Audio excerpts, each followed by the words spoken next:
வைகாசி விசாகத்தில் முருகனின் அருளை பெற வேண்டுமா?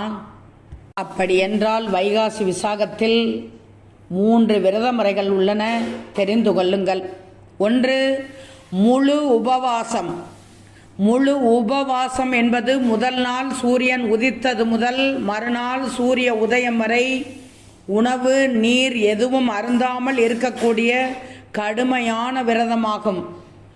குழந்தைகள் முதியவர்களுக்கு இந்த விரதம் சரியானதாக இருக்காது என்பதால் அவர்கள் இந்த விரத முறையை பின்பற்ற அவசியமில்லை. எளிய விரத முறைகளை மேற்கொள்ளலாம். 2. பால் பழ விரதம். இந்த விரதத்தை பொறுத்தவரை பால் மற்றும் பழத்தை மட்டுமே ஒரு நாள் முழுவதும் உணவாக எடுத்துக்கொள்ள வேண்டும். வேறு எந்த உணவுகளையும் எடுத்துக்கொள்ளக்கூடாது. 3. ஒரு வேளை மட்டும். சிலருக்கு ஒரு நாள் முழுவதும் எல்லாம் உணவு எடுத்துக்கொள்ளாமல் இருக்க முடியாது. இன்னும் சிலருக்கு பால் உணவுகள் ஒத்துக்கொள்ளாமல் இருக்கலாம்.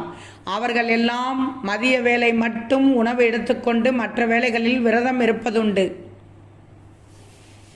இந்த நேரத்தில் முருகப்பெருமானின் 108 போற்றி துதி சொல்ல வேண்டும். அப்படி துதிக்க துதிக்க நல்லதே நடக்கும். வைகாசி விசாகம் என்று காலையும் மாலையும் முருகனுக்கு பூஜை செய்ய வேண்டும். கோவில் செல்ல முடிந்தவர்கள் கோவிலுக்கு சென்று பூஜை செய்யுங்கள். முருகனின் திருமுறைகளை அன்று ஓதுவதை சிலர் வழிபாட்டு முறையாக வைத்துள்ளார்கள்.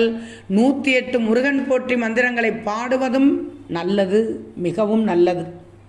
அன்றைய தினத்தில் தான தர்மம் செய்வது, முருகன் சிலைக்கு அலங்காரம் செய்வது, முருகனின் கதைகளை படிப்பது போன்ற பக்தர்கள் பின்பற்றுகிறார்கள்.